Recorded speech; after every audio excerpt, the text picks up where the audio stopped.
मेरे दुष्ट पति ने तो अंजलि नाम की लड़की के अबॉर्शन के कागजात संभाल कर रखे हुए थे कि अगर मेरे बच्चे नहीं हुए तो मुझे ये कहकर दबाया जा सके कि कमी मेरे अंदर है, जबकि खुद सारे कांड करके बैठा हुआ था।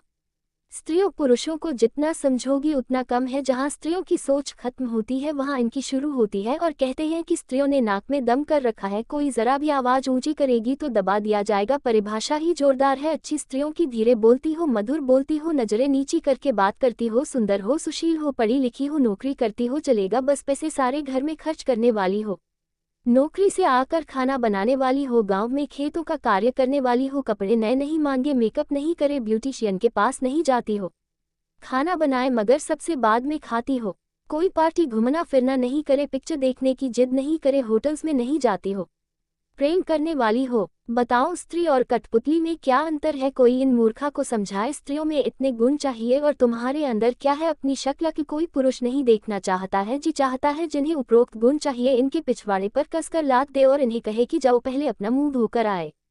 क्योंकि पुरुषों के अंदर इंसानियत भी नहीं होती और जो थोड़ी बहुत विवाह पूर्व दिखाते हैं विवाह पश्चात वह भी समाप्त हो जाती है। पुरुष और जानवर में कोई अंतर नहीं होता और चाहिए इनको नूर की हुर। नोट: मेरे अंदर सभी गुण मौजूद थे हैं और रहेंगे, बस एक गुण कम था, वह था पुरुषों के पिछवाड़े पर लात मारना, जो अब खुलकर देती हूँ। आज मेरा पति आगे आगे मैं लट लेकर पीछे पीछे। स्त्रियों को एक बार ऐसे पति के पिछवाड़े पर लात मारकर देखना चाहिए। अधिकतर समस्या का समाधान यही से होता है।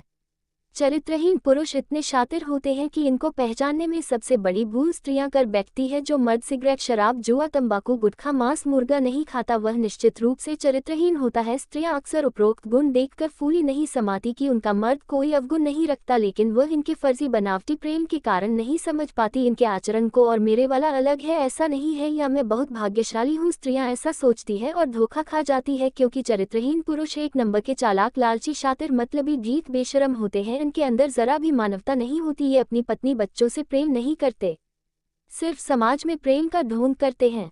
खासकर अगर लड़के हैं तो यह उनका करियर बर्बाद कर देते हैं, क्योंकि यह जानते हैं कि बेटे बड़े होकर शक्तिशाली बनेंगे तो पहले यही धरे जाएंगे, इसलिए वह अपने बच्चों को तबाह करने में कोई कसर नहीं छोड़ते हैं। अतः सभी स्त्रियों से गुजारिश है, अगर आपके पति उपरोक्त लेख से संबंधित है तो सावधान रहें और ऐसे पुरुषों से अपने आप को और अपने बच्चों को जितना जल्दी हो सके मुक्त करें। क्योंकि चरित्रहीन व्यक्ति कब्र में लटक जाता है मगर सुधरता नहीं है। इन्हें सुधारने की कोशिश नहीं कीजिए, बल्कि स्वयं सुधर जाए। अगर पाला पड़ गया है तो इनसे किनारा कीजिए।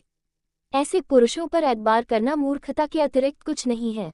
मैं अपने बच्चों को लेकर अपने माता पिता के घर चली गई थी। वक्त रहते बच्चे मात्र 5th क्लास में पढ़ते थे, लेकिन मेरी एक पड़ोसी आंटी ने मुझसे कहा कि माना कि तुम्हारे पिता के पास सब कुछ है, नौकर चाकर है, लेकिन तुम्हें यहाँ सब कहेगी। छूटी हुई बच्चे पलकर बड़े होने पर पिता के पास चले जाएंगे, तुम सब कुछ करके हार जाओगी। ये शब्द मुझे इतने तीखे लगे कि मैंने उसी वक्त अपना सामान समेटा, तीनों बच्चों को कार में बैठाया और घर में बिना किसी को कुछ कहे यूपी से राजस्थान का रुख कर दिया और अपने पति के घर का ताला तोड़कर घर में घुस गई। हालांकि कोर्ट में केस चल रहा था, फिर भी मैंने परवाह नहीं की।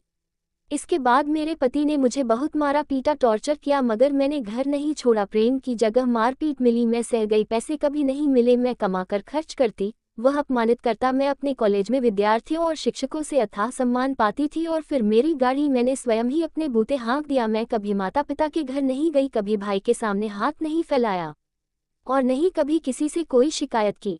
आज बच्चों ने स्वयं ही पिता को धक्का दे दिया अपने जीवन से, क्योंकि पिता की असलियत पिता के घर में रहकर सारे बच्चों ने देख ली है। आज मुझे कुछ बताने की आवश्यकता नहीं है, जबकि मैं चाहती तो आसानी से अपने माता पिता के घर में नौकर चाकर के बीच अपना समय गुजार सकती थी। मेरे माता पिता मुझे घर में रखने के लिए सक्षम थे, लेकिन फालतू की बातों में आकर मैंने अपना जीवन बद से बदतर बनाया। काश कोई मुझे मेरे बूते पर रहना सिखाता और ऐसे पति को लात मारना चाहिए ये समझाया होता।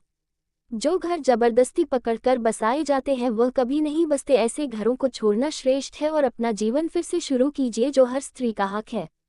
गंदगी को बार बार चाटने से कीटाणु आपके शरीर को खोखला कर देते हैं। स्त्रियों को छोड़ दिया, छूट गई, त्याग दिया जैसे तुच्छ शब्दों पर ध्यान ही नहीं देना चाहिए। याद रखिए, स्त्री स्वयं भी त्याग कर सकती है, छोड़कर जा सकती है। यह अधिकार पुरुषों को नहीं, महिलाओं के पास भी सुरक्षित है। और जब भी किसी स्त्री ने पुरुष का त्याग किया है वह उसे शिखर पर ही लेकर गया है, क्योंकि वह अपनी ऊर्जा सार्थक कार्य में लगाती है। स्त्रियां पुरुषों से अधिक प्रतिभावान होती है, इसमें कोई शक नहीं है। बस आवश्यकता उस प्रतिभा को पहचानने की है। इस उम्र में किसी स्त्री के लिए दुर्भाग्य की बात है कि उसका पति कहे वह उसकी पत्नी नहीं है। बस इतनी लड़ाई है, मैं पत्नी हूँ या नहीं। इसने मुझे पैसा नहीं दिया, मैं चुप रही। घर में नौकरानी बनाकर रखा, मैं चुप रही। यह अन्य महिलाओं के साथ अय्याशी करता था, मैं चुप रही। मारता पीटता था, मैं चुप रही। घर में टॉर्चर करता था, मैं चुप रही। मानसिक, शारीरिक, आर्थिक टॉर्चर सकते हैं। ये दारू मुर्गा नाच गाने जहां स्त्री पुरुष बेपर्दा और आधुनिक वस्त्रों में घूमते हैं, इसके लिए आम बात है। जो लोग मुझे आधुनिक कहकर इसके भागने को सही ठहरा रहे हैं, उनको इसकी असलियत दिखा रही हूँ। ऐसी हजारों वीडियो मेरे पास मौजूद है और यह वीडियो मेरे पति स्वयं बना रहे हैं। सबको मालूम है कि वह हमेशा मोबाइल लेकर फोटोग्राफी करते हैं क्योंकि उन्हें आनंद आता है वीडियो बनाने में। असल में मेरा पति नहीं ग्रामीण है, नहीं आधुनिक, यह एक बहुरूपिया है। जब मन आए अपनी परिभाषा गढ़ देता है। लेकिन मैं वही हूँ जो मैं दिखाई देती हूँ। इसलिए जब इसके ऊपर पुरुषों के साथ साथ नाचने गाने का, वह भी दारू मुर्गा खाकर, तब कोई पुरुष मेरी वीडियो शेयर कर ड्यूएट्स कर देता है तो क्या फर्क पड़ता है। सबको मालूम है मैं घर से बाहर जाती नहीं, कोई आता भी नहीं और शेयर उसकी वीडियो को किया जाता है जो प्रसिद्ध होता है, लोकप्रिय होता है, जिसे लोग पसंद करते हैं। ये बात मेरा गाँव समझता और यह नहीं। असल में वीडियो कोई मुद्दा है ही नहीं, नहीं मेरा व्यवहार, क्योंकि वह भी सभी जानते हैं। लेकिन इस आदमी को हमेशा मुझे नीचा दिखाने की आदत। रुपये से हरा सका नहीं, तिरस्कार करके नहीं, घर में कैद करके। इसके पास कोई सबूत नहीं है जिससे यह मेरे ऊपर अंगुली उठा सके। लेकिन इसके अंदर इतनी खामियां हैं कि मेरे स्थान पर कोई भी स्त्री होती तो या तो वह कोठे पर होती या आत्महत्या कर चुकी होती। यह सत्य है। इसने जिस तरह मेरे पत्नी होने का फायदा उठाया है, मैं इसके हर दांव से ऊपर खेल गई और अपनी पहचान, अपना व्यक्तित्व, अपने बच्चों को समाज में सम्मानित होकर इससे ज्यादा संवार लिया है। स्त्री हर परिस्थितियों में खुद को ढाल सकती है, यह मैंने मेरे बिगड़ेल पति को अच्छी तरह से समझा दिया है कि आकाश पर थूकने पर वह खुद के मुंह पर ही आता है। स्त्री तभी तक पुरुष के सामने कमजोर है जब तक वह उसे अपना पति समझती है। जिस दिन वह पति को उसके अत्याचार को ठुकरा देती है, अपनी पहचान खुद बना लेती है।